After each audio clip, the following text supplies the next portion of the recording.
दोस्तों, हम भारतीय अक्सर नोटों को लक्ष्मी कहकर बुलाते हैं और उसे अपने माथे से लगाते हैं। लेकिन तब क्या हो जब असल में महात्मा गांधी की तस्वीर की जगह लक्ष्मी गणेश की तस्वीर नोटों पे छापी जाए। कई सारे सिक्कों में तो आप लोगों ने भगवान की तस्वीरें देखी होंगे, लेकिन क्या नोटों में ऐसा करना संभव है? और अगर नहीं तो मुस्लिम बहुसंख्यक देश इंडोनेशिया के नोटों पर हिंदू भगवान की तस्वीरें क्यों छापी गई हैं? क्या भारत के नोटों पर भगवान की तस्वीर न छापना एक बहुत बड़ी साजिश है? और सबसे बड़ा सवाल तो ये खड़ा होता है कि आखिर भारतीय नोटों पर क्या छापा जाएगा, किस तरह की डिजाइन होगी, ये सब कुछ तय कौन करता है, इसका पूरा प्रोसेस क्या होता है, और क्या कभी भविष्य में भारतीय नोटों पर भगवान की तस्वीर हम देख पाएंगे या फिर जिंदगी भर महात्मा गांधी की तस्वीर देखने को मिलेगी? दोस्तों, आइए सबसे पहले तो ये जानते हैं कि नोट पर किसकी तस्वीर होगी, ये आखिर तय कौन करता है। भारत में करेंसी नोट जारी करने का अधिकार सिर्फ भारतीय रिजर्व बैंक यानी कि आरबीआई के पास होता है। हमारे भारत में जितने भी नोट चलते हैं उनमें से केवल 1 रुपए के नोट को छोड़ दिया जाए। ये सभी नोटों का डिजाइन कैसा होगा, उस पर किसकी तस्वीर छपेगी, ये सब कुछ रिजर्व बैंक ऑफ इंडिया ही तय करता है। और इसका भी पूरा प्रोसेस होता है, जहां रिजर्व बैंक का सेंट्रल बोर्ड नोटों में किए जाने वाले बदलाव को भारत सरकार के सामने प्रस्तावित करता है और अंत में जब भारत सरकार उसे मंजूरी दे देती है तब जाकर नोटों में होने वाले बदलाव किए जाते हैं। अब जैसे कि मान लीजिए इस वक्त नोटों का जो डिजाइन है उसमें कोई बदलाव करना है, किसी तस्वीर को जोड़ना है या फिर रुपए के साइन वगैरह को हटाना है या फिर जोड़ना है, तो उसके लिए पहले reserve bank of India central board सरकार को अर्जी डालेगा। सरकार उसके ऊपर अपनी मंजूरी देगी और तब जाकर नोट के डिजाइन में बदलाव किया जाएगा। तब तक नोट जैसे चल रहे होंगे वैसे ही उन्हें चलाया जाएगा। हालांकि समय समय पर नोटों में अलग अलग तरह के बदलाव की मांग उठती रहती है। कभी कोई कहता है कि नोटों पर भगत सिंह की तस्वीर होनी चाहिए, तो कभी कोई कहता है कि झांसी की रानी को नोटों पर होना चाहिए।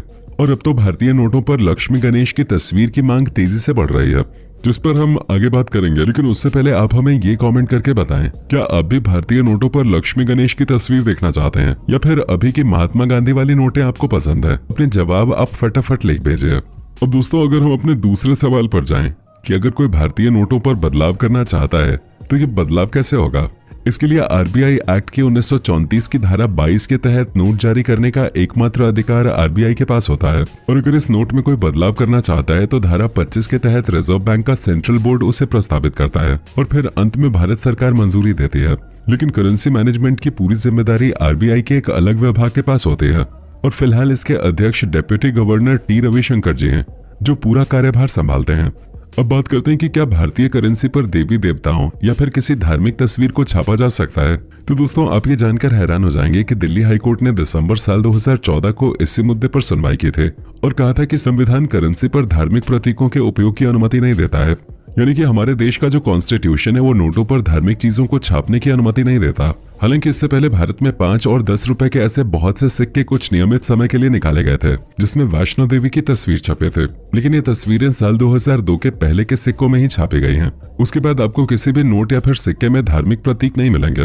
हालांकि इस निर्णय पर कई लोगों ने सवाल भी खड़े किए थे और अब लोग सुप्रीम कोर्ट से अपील कर रहे हैं कि इस निर्णय को खारिज किया जाए और नोटों पर लक्ष्मी गणेश की तस्वीर छापी जाए।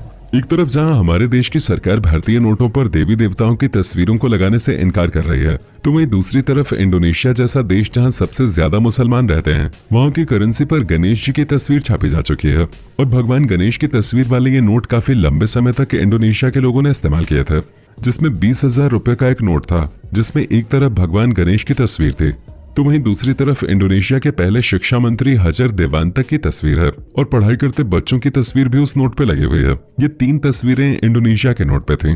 असल में इंडोनेशिया में काफी सालों तक चोल वंश का शासन रहा है और इस दौरान वहां पर कई सारे मंदिरों का निर्माण किया गया। इसलिए भारत के बाद अगर आपको सबसे ज्यादा मंदिर कहीं मिलेंगे तो वो इंडोनेशिया में ही है। गणेश जी को इंडोनेशिया में कला, बुद्धि और शिक्षा का भगवान माना जाता है। वहाँ के लोग भगवान गणेश का सम्मान करते हैं और ये सम्मान वहाँ की करेंसी में छापी गई गणेश जी की तस्वीर से साफ जाहिर होता है। और तो और इंडोनेशिया के कई सारे स्कूलों में भी आपको भगवान गणेश की तस्वीर लगी हुई मिल जाएगी। अब देखा जाए तो ये बहुत शर्म की बात है कि एक मुस्लिम देश नोटों पर भगवान गणेश की सम्मान पूर्वक तस्वीर लगाता है, वहीं हमारे देश में नोटों पर देवी देवताओं की तस्वीरों को लगाने पर इतना बड़ा विवाद हो रहा है। वैसे दोस्तों, आपको बता दें कि हमारे भारत की करेंसी का इतिहास काफी ज्यादा अनोखा रहा है, क्योंकि जब हमारा देश 1947 में आजाद हुआ उससे पहले भारतीय नोटों पर ब्रिटेन के महाराजा की तस्वीर होते थे, क्योंकि उस समय अंग्रेजों का राज था। लेकिन आजादी के बाद रिजर्व बैंक ने भारतीय सरकार की मंजूरी लेकर अब तक 4 तरह की सीरीज के नोट छापे हैं। जिसमें पहली सीरीज आती है अशोक स्तंभ की सीरीज वाले नोट। क्योंकि साल 1949 में आजादी के बाद पहला नोट जारी हुआ तो ये 1 रुपए का नोट था जिसमें अशोक स्तंभ की तस्वीर छपे थे। और फिर 1950 में राष्ट्रपिता महात्मा गांधी की तस्वीर वाले नोट को डिजाइन किया गया, लेकिन सहमति न मिलने के कारण उस समय उसे जारी नहीं किया गया। हालांकि उसी साल हमारे देश में 2, 5, 10 और 100 के नोट जारी किए गए। ये नोट अलग अलग रंग के थे, लेकिन उन सबका डिजाइन एक जैसा ही था। और फिर साल 1953 में आए नोटों पर हिंदी भाषा को महत्ता दी गई। फिर समय आगे बढ़ता है। साल 1954 में रिजर्व बैंक ने बड़े नोटों को छापने का निर्णय लिया और तब जाकर 1000, 5000 और 10,000 के नोट जारी किए गए। इन नोटों पर शेर, हिरन और सेलिंग बोट की तस्वीर छापे गए थे।